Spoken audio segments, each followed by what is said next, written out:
Hello, my name is Dan Coyne. I'm an associate with the McCandless Northern Allegheny Heritage Center. What follows is an interview with Bill Ehman, a resident of Hampton, PA. Bill is a longtime member of the Independent Order of Odd Fellows. He will tell us about that organization's history in the North Hills. Bill will also tell us about his experiences living and working in the North Hills in the last half of the 20th century. Bill sat for the interview in March 2022 at the Heritage Center. And I need to ask you, Bill, do you give us your consent to be videotaped and interviewed today? Sure. All right, thank you. All right, basics. Tell us who you are, where you were born.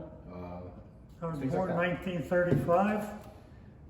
My dad was Walter L. Ehman. My mother was Mary Oliphant. We had a good life living on a chicken farm. Of course, whenever we had a banquet at the lodge, everybody says, well, we can't have chicken at the banquet. But we had chicken sometimes, but it was a good life. I knew everybody in the township at that time because there wasn't many people there. Mm-hmm. There was only, when I graduated from Hampton School, there was probably only 1,300 people living in the township. Now there's somewhere in the neighborhood of 30,000. And that was 1953? The year 53, correct. Everybody knew everybody. The reason why I joined Hampton Lodge is everybody I knew that was older than me was a member. So I joined Hampton Lodge and we had a good time. Now, how long have you been a member of the Lodge? 67 years. 67 years? Very good. Yep. And what induced you to become a member? Well, just everybody I knew that was older than me that I worked with was a member. Very lived good. in the township. Okay, tell us a little bit about the Lodge. Most people don't really know much about the Odd Fellows. So tell us a little bit about what you know about the history of the Odd Fellows, and then your. Well, they started in England in the 1700s, and they come over here and started in Baltimore, Maryland, and it just grew, and it grew worldwide. And now we're not growing so much in the United States, but in Cuba and a few other places, they're growing. Mm-hmm. What kind of a place is it? What's the purpose of the Odd Fellows? We do work for the community. We donate money to charities. Hampton Lodge has donated since October when we put new officers in. We've donated over $2,100 to local charities. If we have a member that's down and can't pay electric bill or light bill or any kind of utilities, we'll pay them to keep them going. In fact, we had a member just 5 years ago who has since died, but he didn't have the money to pay his electric bill and his water bill, and we paid it for 5 or 6 months, I guess it was. Mm-hmm. And then he went into a home. Okay.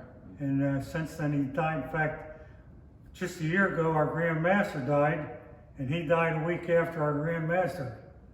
And we lost 4 members in a year.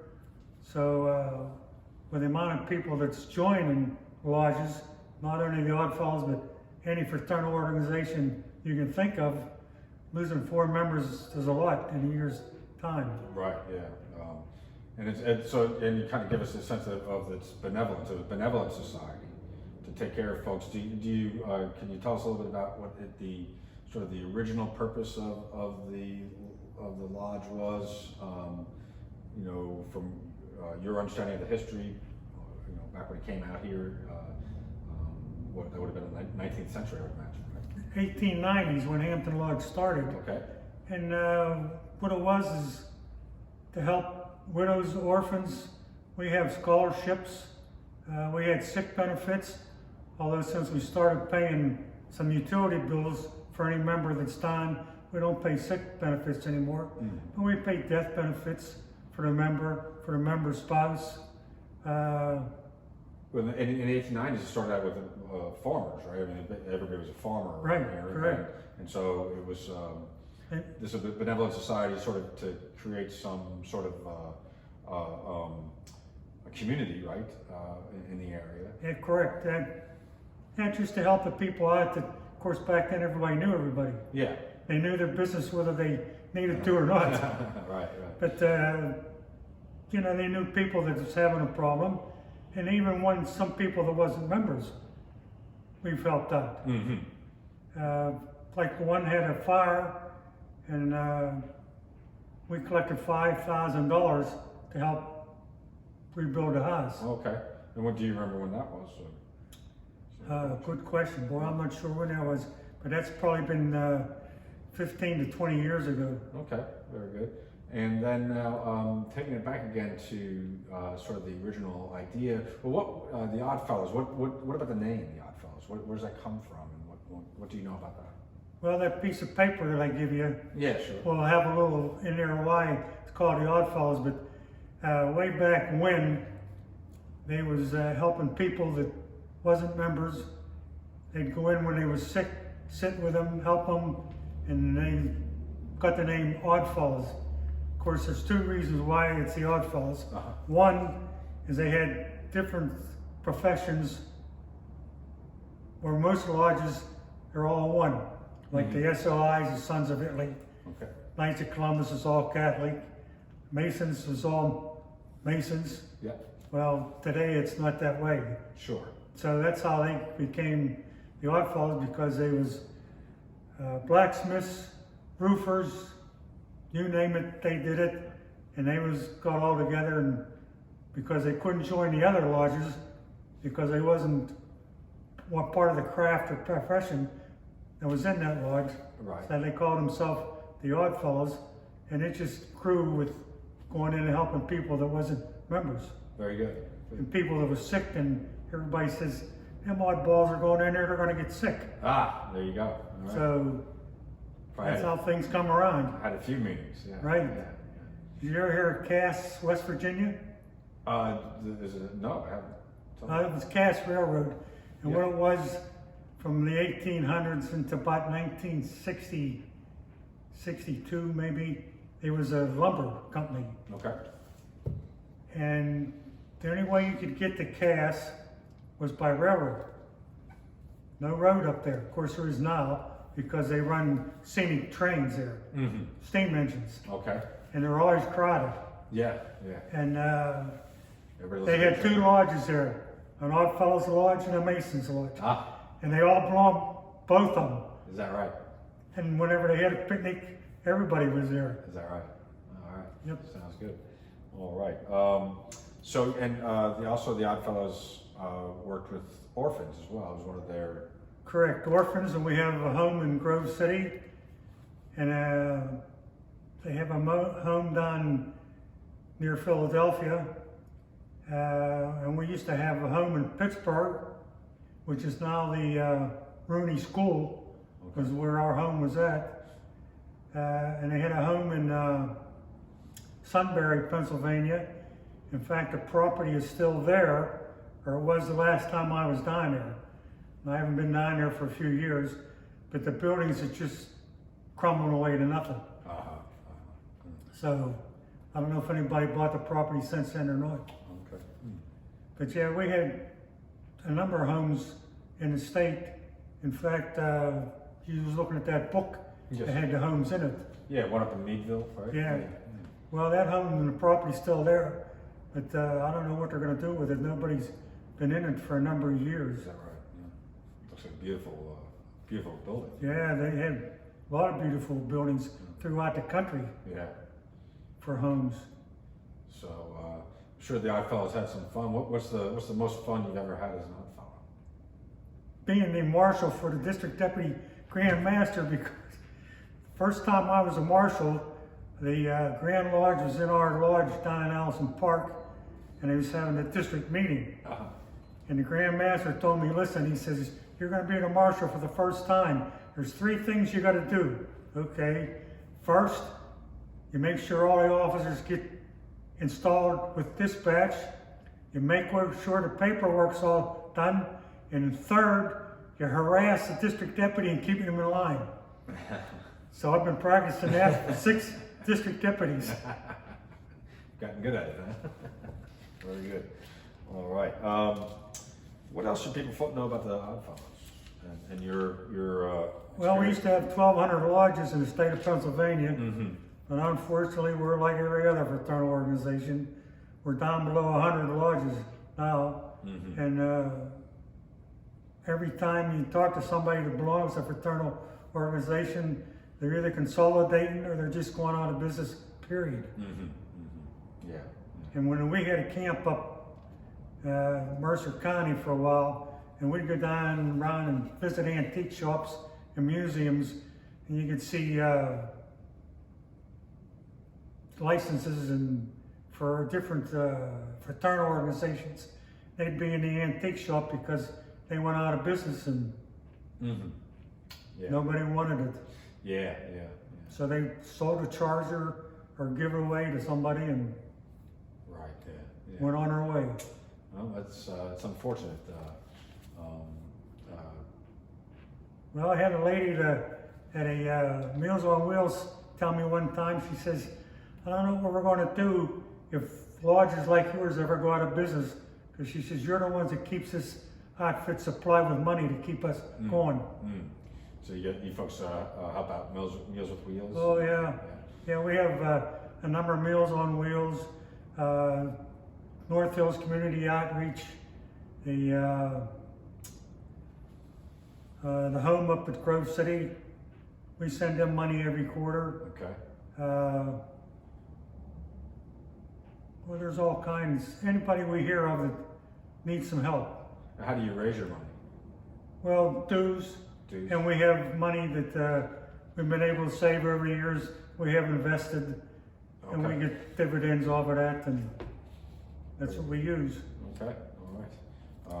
It costs $30 to join and $16 a quarter for your dues. Okay. And that helps. And that helps other people. Right, and we pay Grand Lodge and Sovereign Grand Lodge assessments twice a year, so money comes off the dues for that. And 2 years ago we had to up our dues $1 a quarter because we was paying out more in assessments to Sovereign Grand Lodge, and the aged home than we was getting in dues. So I told him, hey, since I'm the financial secretary, that's not going to last. Right. Yeah. So we upped our dues a quarter, or $1 every quarter. Mm-hmm. Well, so you had to do that. A lot of traveling involved with. Used to be. You say. Okay. Yeah, we used to have a lot of local lodges that we travel around to and visit. And the district deputies generally had 7 or 8 lodges that they installed the officers in every October. Mm-hmm. So we'd travel around whenever the officers got installed and go to the meeting. And after meeting, you'd always have a lunch and harass one another and tell jokes and have a few laughs. And Very good. it's not a drinking organization. No. Nope. So, do you have any particular memories about a trip that was interesting or unique? Well, I can remember back in the 50s, about 57, I guess it was, a crew from Canada brought their band and they put on the initiatory, the 1st, 2nd, and 3rd degrees down the hotel in Pittsburgh, and there was 1,000 members there. No. And the band, they played everything. Oh yeah. You name it, they could play it. Is that right? Yeah. Yep, and we was there from what? Well, we had a lunch, and we was there all afternoon doing it. Mm-hmm. And it was a great time to see so many members. Oh, sounds fantastic. Yeah. But unfortunately today, you have a tough time getting 1,000 members together. April 1st, 2nd, and 3rd, I believe it is, down in Washington, PA, they're having the Mid-Atlantic Conclave. Oh, okay. That's New York, New Jersey, Delaware, Pennsylvania, Maryland, Virginia, West Virginia, and the District of Columbia. Oh, wow. Okay. And they have a different state in those 8 states every year. And this year is Pennsylvania's year. Okay. But they'll get quite a few members down there. but unfortunately some of our members are getting to the age where they can't travel around anymore. Right, yeah. And unfortunately, we have more of them than we have the ones that's in their 20s. Mm-hmm. Yeah. Well, But everybody I talk to that belongs to a fraternal organization, they all got the same problem. yeah. Look at the Moose down in Saxonburg Boulevard. Okay. They closed it down. Is that right? Yeah. That's too bad. I talked to a guy down there that run the place. He says, I got the cheapest booze in town, the best food in town, and I can't get them in the door. It's unfortunate. Yep. Oh. Any other things that we should know about the order?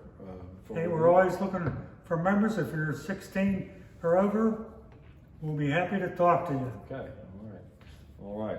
Well, you said you grew up on Mount Royal Boulevard. Correct, on the chicken farm. Chicken farm. 100,000 chickens. Born in 1935, you said? Correct. Okay. And just give us a little, some sort of a idea of what that would have looked like and what that would have felt like. Well, at the time, there wasn't as many people living in the township. There wasn't as many houses on Mount Royal, and that end of Mount Royal Boulevard was still dirt. Mm-hmm. And I'm not sure when they paved it, 40 or 41 maybe, but don't quote me on that because I'm not sure about that. But the house across the road from us was also a chicken farm. Okay. But the reason why they was a chicken farm is they needed the mash to make moonshine. Ah, okay. All right. And about 45 or 46, I think it was, is whenever they raided the place and shut them down, needless to say. Oh, okay. All right. You remember that day much at all? I was out in the garden. I was, maybe 10 years old. But okay. Yeah. my uncle says, I can understand why these guys are walking up and down Mount Royal. The bus doesn't show up for another half hour or so. But they wasn't worried about the bus. They were there for something else. Right. Shut down the operation. And we had a area that was where wealthy people lived. It's called Oak Hill Farms. Okay. And they was all owned a company or run a company or something of the sort. Lawyer, But they was just like everybody else. They come down to the farm and got eggs and vegetables, and they didn't dress better than anybody else. Like the one guy says, I just happened to be in the right place at the right time and got the right job. Is that right? Now, Yep.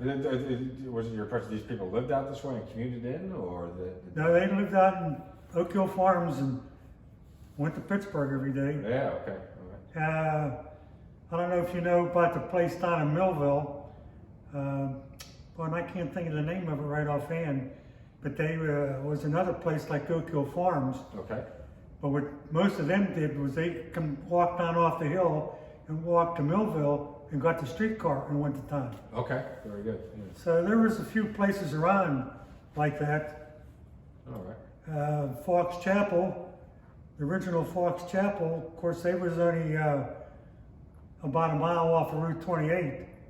So if they had a vehicle, it wasn't too tough for them to get to town. Okay. But the original Fox Chapel was North and South Drive. Okay. Did you ever hear of the preacher lady? I have not. You didn't know the preacher lady? Oh, you had to tell me. Catherine Coleman?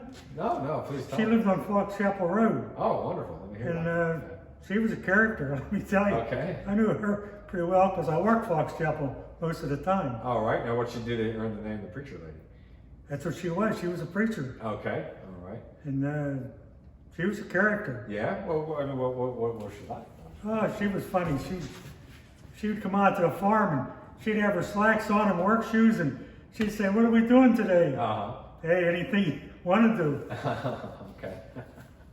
We'd see her once in a while, once a month or so. Okay. So you folks had a chicken farm out of Mount Royal. Correct. And I know that there was a big farmer out this way, Guyton, right? Was there a Guyton out here, or were there There farms? was a logger and what's the ones on Middle Road? Well, there was Clark's, Mm-hmm. was a farm, chicken farm like ours. Just trying to think of who else was over there. But there was a lot of farms out in this part of the world Sure. back then. Unfortunately, they just closed up one by one. Yeah. Yeah. Over in Duncan Avenue, where I was telling you about the insulators over the hill. Yes, sir. That was all farms and chicken farms when I was a kid. Okay. Yeah. Yeah. I owned a home over that way. So. Oh, do you? Yeah. Yeah. Yeah. So. Okay. Well, you know where the church is there? Yes. They started out in our hall, that church, but across from the church on Duncan Avenue, Yes. that was used to be a chicken farm. Okay. All right. And was there a farm stand in that area, right where that church is, or where the pool is today? Is it? Yeah, most of the time Yeah. they had a stand out there. Okay. In fact, And that's what I thought was Guyton's, but I don't know. well, I'm not sure their name right Okay. off. It might have been. Yeah. Okay. I'm not sure because I'm not sure when they closed up that farm, when they shut it down.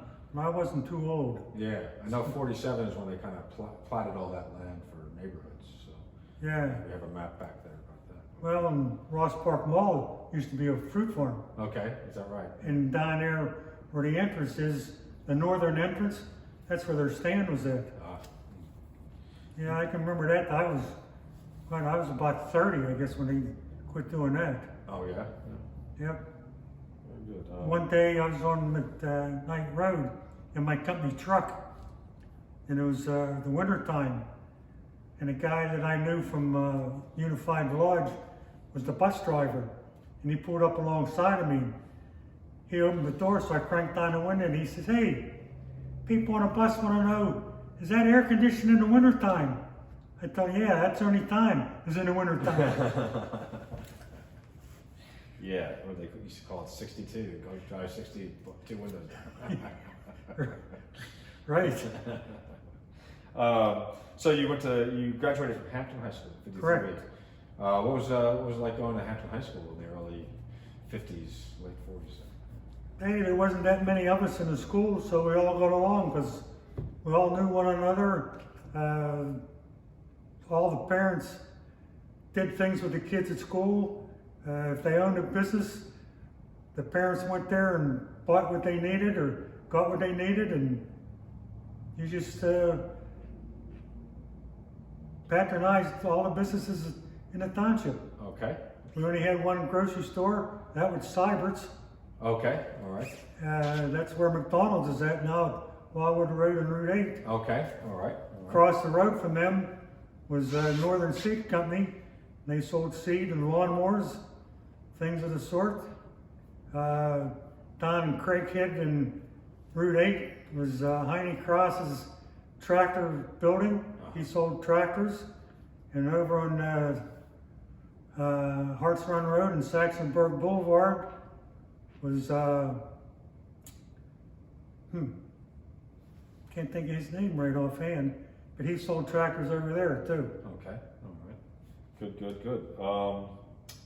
I think so as a student, as a young person, in that period of time, you said you didn't have a lot of leisure time growing up on chicken farms, lots of stuff to do. But what type of stuff did you do when you did have a little bit of time, maybe to do something? Rode my bicycle in North Park, and we went roller skating up at Twin Willis. Oh, tell us about that. Oh, there was usually 60 or 70 of us up there, and we all knew one another because either played basketball together, like Hampton and Mars played basketball. Okay. Or you played football, or you ice skated in the winter, roller skated in the summer. We used to have picnics together. There was nobody wanting to fight somebody else over something. You didn't have to lock your doors. Very good. And was North Park a big part of your? Yeah, we used to go to North Park and ride bicycles. Very good. All right. Yep. And you'd see people there that come out from the city and come out to North Park to see what it looked like. And down on Harts Run Road, there was cabins up on the hill. Okay. And Howard Bischoff, who was a member of Hampton Lodge, was a station master on the railroad down Allison Park. He called and say, "Hey, I got a group of people that's going up to the cabins. Somebody go down, pick them up and take them up to the cabins. They'd stay there for a week on vacation.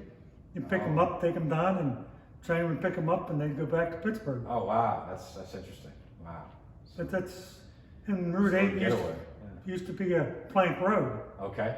And on Craighead Road, right where the road goes up to where the school was at, which is now the old age home where they go into the doctor's office, you used to be able to see the planks there. Mm-hmm. And well, they just paved over the planks and left them there. Okay, all right. Wow. Wow. So you've grown up. You've seen a lot. You're privileged to probably the most changes in technology any human being could have ever witnessed. I mean, your lifespan is just perfectly in there with between 35 and now. You've seen so much. So, when was the first time when your family first had a telephone? Oh, we always had a telephone. Okay, all right. But we had a party line. Yeah, tell us about that. How did those work? What was that about? Well, there were 16 on a party. Okay. And I had a piece of paper at home, but I don't know where it's at. It had all the rings for 16. Okay. There was 8 on the ring side of the line, 8 on the tip side of the line. And whenever it rang, if somebody wasn't home and you knew them or they was related to you, you'd answer the phone, take a message, write it down, and give it to them whenever they got home. Okay, and that could have been somebody from in a different house. Right. Oh wow. Right. Oh, interesting. Okay. And Dorseyville was the same way. When I started working in '53, they still had 16 on a party line. Oh wow. Yeah. And their phone bill was less than $1 a month. Yeah. Needless to say. Yeah. Boy, I don't remember when they did away with 16 parties, but it was in the 70s before they did away with 16 parties over there. Is that right? And they went to 2 parties at the most. Really? One on the tip side and one on the ring side. So when the ring side rang, tip side didn't hear them. But if you picked them up and they was talking, they was talking. But their phone bill went to almost $5. And boy, all those old women over there was unhappy with the phone company, to say the least. Probably because they had to pay a lot of money and they couldn't hear the other conversations. But, correct. That's really cool. That's interesting. Yeah, our first telephone number was 686J. 686J. Yep. Yeah. And then I went to 2780R. And then I went to Hunter 68384. I worked on the crew that cut Hunter to dial in 57. Mm. And so you mentioned you worked on this crew. Why don't you tell us a little bit about that? I believe I heard you say 53. Did you start working there right after high school? Correct. Okay, tell us a little bit about that. Well, I didn't know what I was going to do when I graduated, but the neighbor across the road from us was the motor vehicle superintendent for the phone company. He said, "Hey, we're always looking for people. Mm-hmm. You'll never be out of a job, I can guarantee you that." So I went down and applied, talked to an old German guy, hired me on the spot. Oh. That was a Wednesday, I think it was, and the next Monday I started to work. Okay, and name of the company? Bell, PA. Bell, PA. Right, Okay. and then I went to Bell Atlantic, Okay. and then I went to Verizon. All right. Okay. All right. So, what'd you do at the beginning? I was a cable helper. Okay.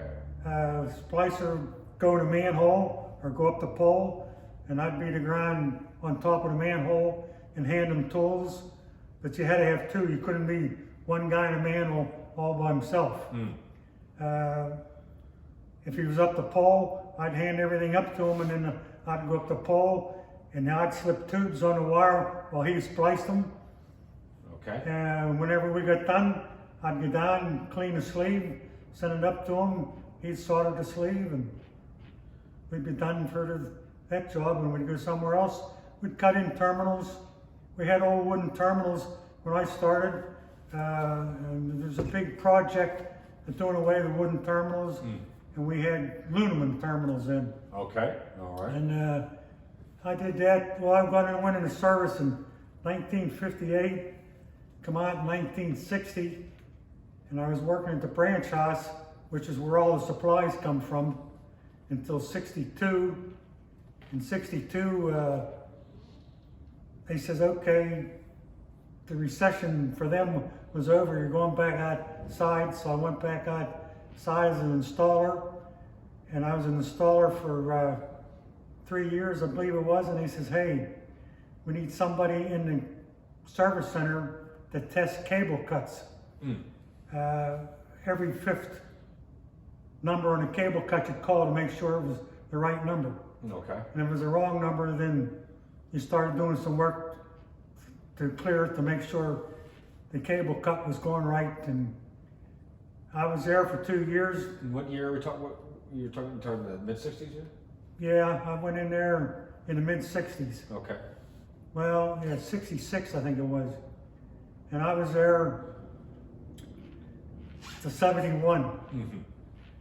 And I have trouble with my ears.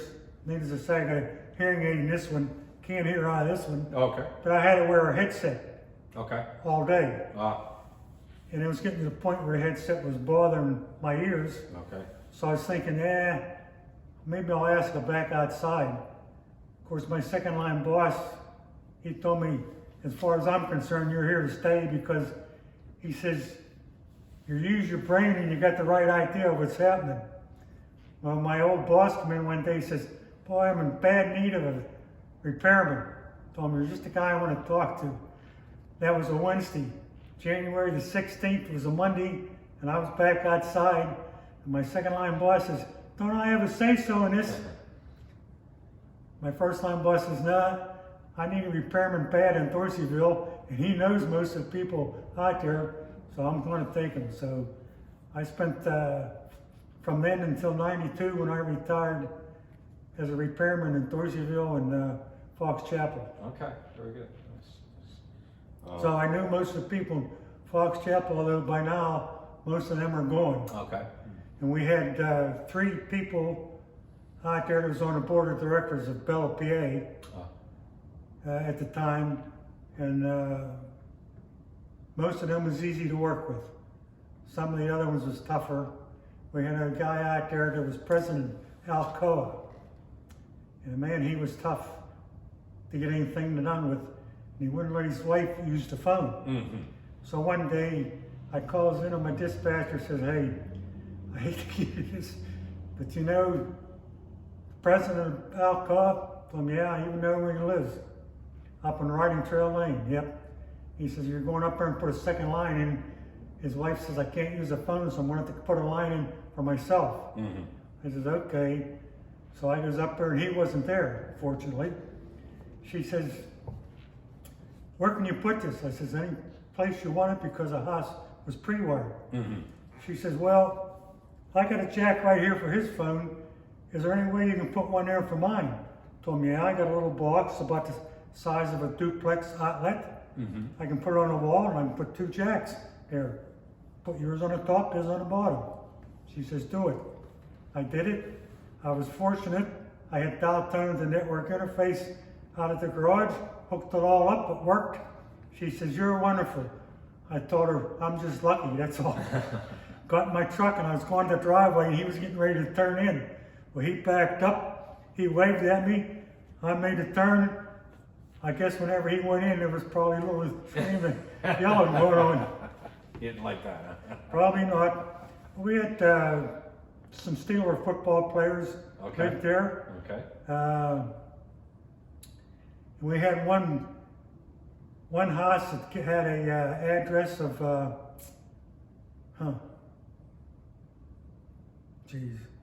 get to be 86 and you start to lose your mind. Imagine that. But anyhow, you had to go in a different road to get to the house. Okay. And the guy from the business office was in the garage one day. He says, hey, do you know where this place is at? Yeah, as a matter of fact, I do. He says, how do I find it? I told him how to get there. I says, and when you get to the garage door, you're there. I don't know if he ever got there, because I didn't see him again. So. Oh, I'll tell you. I don't know how anybody got around this area without GPS in the past. But, Well, we didn't have that when I was working. yeah, But after a while, of course, since I lived close to Dorseyville and spent a lot of time over there delivering eggs and straw and hay and things of the sort. I knew the roads quite well. Yeah. And of course, good old WNUF, you remember them? Oh yeah, sure, yeah. Boy, that was money maker for me. Is that right? Yeah. They lived over there. They was east of Indianola, Okay. back in the hills. Okay. They was only half a mile from the end of Northern District is where I worked. And then we went into Oakmont District or New Kent. I'd go to work in the morning and I'd turn on the radio and I went to see if they was on the air. If they was on the air, fine. If they wasn't, I knew where I was going. I'd go to the garage and get my truck and go to WNUF. But they was off the air a lot. Oh, is that right? Yeah. Oh yeah, of course part of it was Bell's fault because half a mile from the end of the district, they didn't have as much facilities there. So we had 2 miles down the road. Yeah. Needless to say. Yeah. In the winter time, Crawford Run Road was closed, so I had to go around to get to them. But he was a character. You remember the green cab? I'm sorry, I don't. No. Well, he owned the green cab. Okay. The green sheet. Okay. He owned the green sheet. All right. All right. Now, what was the green sheet? Just. It's still around, the green sheet. Okay. You can advertise in it for sale, Okay. wanted, All right. So. things of the sort. Sure. Okay. All right. It was, but he was another character. But hey, you meet them everywhere. Yeah. You do. Yep. Well, let me ask you. You mentioned something that I'm interested in, that probably a lot of people don't know about. You said you worked on at least one of the Nike sites, right? Yeah, one in Dorseyville. Can you, before you, tell us a little bit about that, but to tell folks what those were, because I promise you most people think you're talking about shoes. So what was a Nike site? Nike site was a protection ring around the city of Pittsburgh.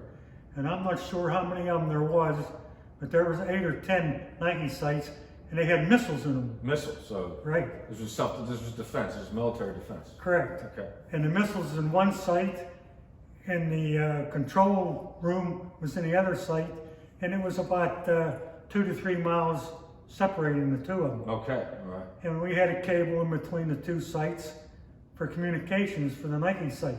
All right. And I don't remember when they put them out of operation. Was that the 70s? I think so. Yeah, I think that's 70s. Might be, but we spliced them up. I think the late 80s. Yeah. The late 50s. And then the Indians moved in to the one in Dorseyville in the 80s. You like the Indians? What do you mean by the Indians? Native Indians. Okay. They have it at, and then the ARP group got in the one that's right at the West-Ear border. Okay. Was the control room. All right. Well, that's where the ARP groups meets now. Okay. Is that the retired people? Right. Oh, okay. Okay. So, AARP. AARP. Yeah. Yep. Okay. Very good. All right. Yeah. Okay. So, do you remember when the Nike sites went in? Just as a citizen around here, do you remember those going in? Well, not right offhand. I don't. Okay. Like I say, it had to be the 50s. Yeah. Right. Sometime. Yeah, right. Yeah. That they all went in, because I know we all had to have clearance to work there. Okay. Yeah. Well, I took one afternoon about a week before we started splicing up the cable, and there was four people I think that I had to talk to. A couple of them worked for the phone company, was bosses from the phone company. I don't know who the other two was. I assume they was from the government, but that's just an assumption on my part. Sure. When we got done, I got a piece of paper saying that I had clearance to work on them. In fact, it was just last summer. I was cleaning out some papers and come across it at home and running through the shredder. I guess I probably should have saved it, give it to you. Yeah, maybe. You could have put it here. Yes, it would have been nice. It would have been nice though. But, and then when I went into service in '58, they said, well, I see you already have clearance. Yeah, as a matter of fact, I do. They said, well, you got to have another step of clearance. So we all went to class Oh boy, there was a bunch of us.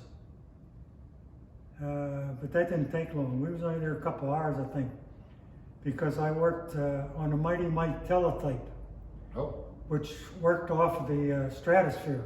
Okay. And at that time, it wasn't in operation yet. We was just testing it. Mm-hmm. And they had a hut back at Washington, D.C. And where else did we have one? Well, they had two others, but anyhow, we used to communicate and see how it worked in different types of weather. Okay. And we had antennas that we put up, and the planes from David Monmouth would come down and try to shoot them down. Okay. They never shot one of ours down. Is that right? Nope. They put nicks in them, but they never shot them down. Okay. And which branch of the service were you in? I was in communications in the Army. In the Army, okay. Right. And when I got called back in, we was in radio communications in the Army. Okay. And we repaired radio equipment. Oh, right. All right. But I had a good time when I was in Arizona. I spliced a cable up from Fort White Chuka to Yuma test station. Okay. And I got acquainted with a guy from AT&T that took care of the cable out of Tucson down in Nogales. Okay. Which was in Mexico, needless to say. And whenever I was traveling around with our cable, if I seen his truck on the north side of the road, he was north someplace with his mule. If he was on the south side of the road, he was south someplace with his mule. And I had a deuce and a half, so I'd throw the thing in four-wheel drive and start down through the desert. Oh, yeah? And when I come across him, I'd spend the night with him. Oh, yeah? We'd have dinner together. Oh, wow. Then I'd go on my way and he'd go on his way. Oh, wow. That sounds fantastic. But hey, it's like an old guy told me, you make do with what you have. Yeah. Fantastic. What was I going to say about yes, so that's good. I'm sorry. Why'd you join the service? And what made you just join the service at 58? I got drafted. Oh, you were drafted. Oh, Yeah. Okay.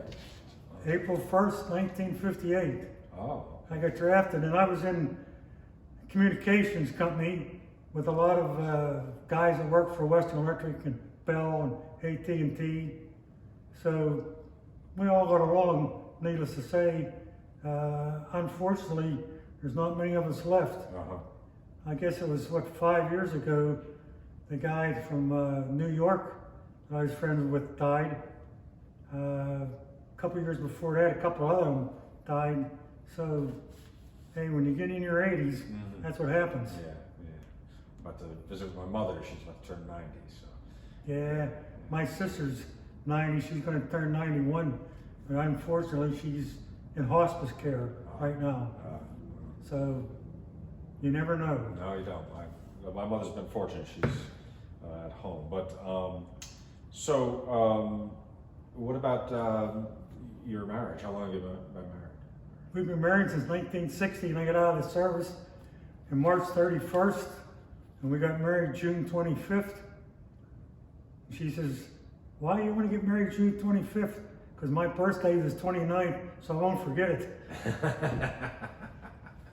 But we dated for 5 years. Of course, I spent 2 years in the service, so it was 5. Yeah. That must have been difficult. Yep. So we've been together for 67 years, you could say. Okay. How'd you meet?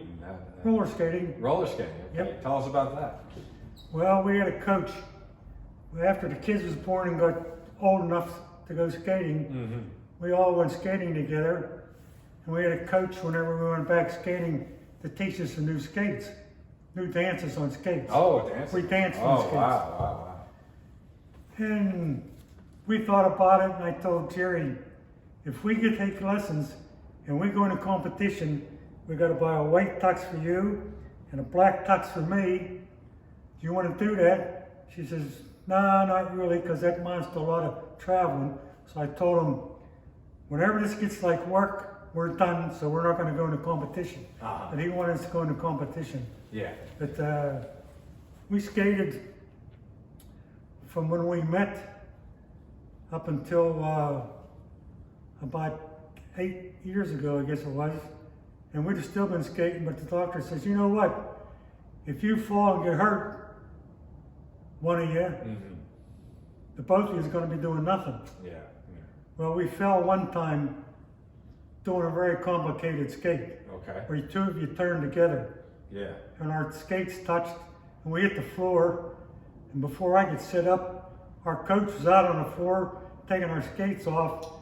He says, "I don't want you two on skates anymore today." Okay. All right. But you had a long run of skating. So Oh. where did you go skating? Where were the places you went skating? Well, we started at Twin Willows, and then when Heckards sold Twin Willows, we started going down to Coyne, which is top of the hill from Coyne. Okay. And then unfortunately Coyne closed, so we started going down to Neville Island. All right. Of course, now Neville Island is still open, but they don't have dance skating anymore. Yeah. My kids all played at the ice rink. Okay. Yeah. So Neville Island sounds like skating was a really pretty popular.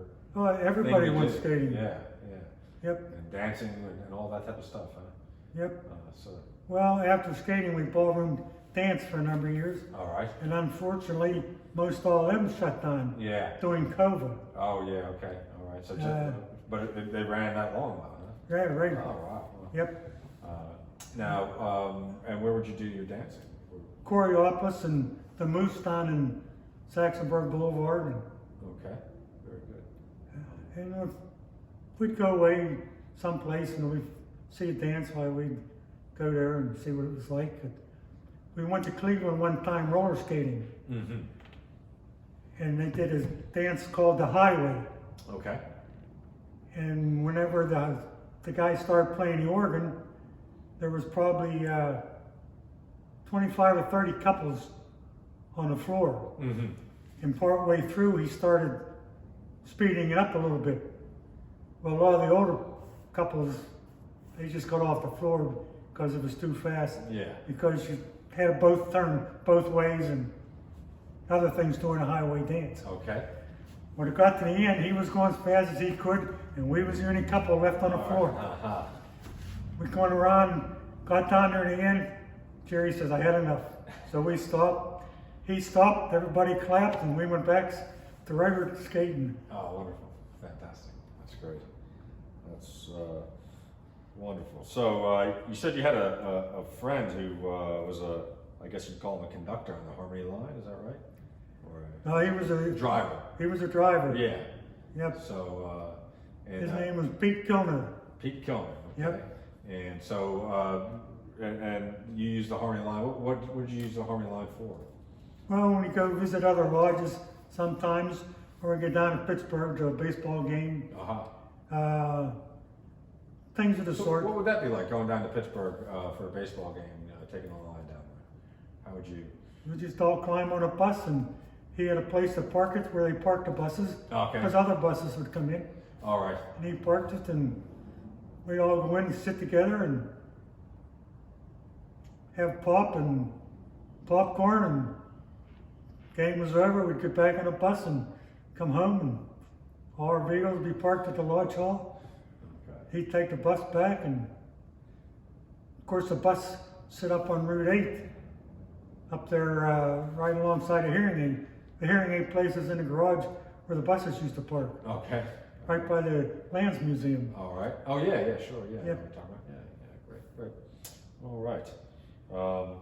Any other remembrances you'd like to impart to folks about living in McCandless between, the last part of the 20th century? Well, it's built up a lot since then, but nope, I had a good time. I enjoyed working. Yeah. For the most part, the people was great. Yeah. There's always a few you run into that's a bit of a pain, but you just do your job and tell them it's done, I'll see you, and go on your way. And one day I walked up to the lady's house down on Thompson Run Road where the Boy Scout camp used to be, where all the townhouses are at now. And I walked up there because the snow was knee deep, And I walked up and told her, hey, the trouble's in your phone. I says, I got a new one in the truck, and hers is probably 15 or 20 years old. I said, let me get you a new phone. What color you want? She said, well, it's black. Told her, there's no problem. We got yellow, beige, white. I says, they're not gonna charge anything because they're replacing your phone. So I walked on, got the phone, walked back up, connected it up, dialed ring back, everything worked.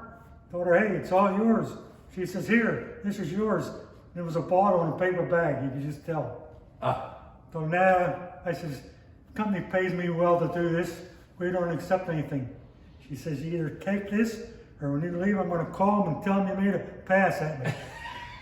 Thank you, Merry Christmas, I'll see you. I went right down to the garage, stood on my boss's desk. He says, I'll bet there's a story goes with this.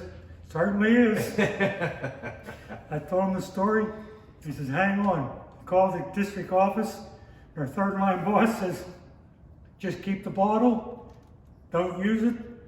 If by time New Year's Eve comes and those guys are getting ready to go home, everybody have a shot and don't worry about it.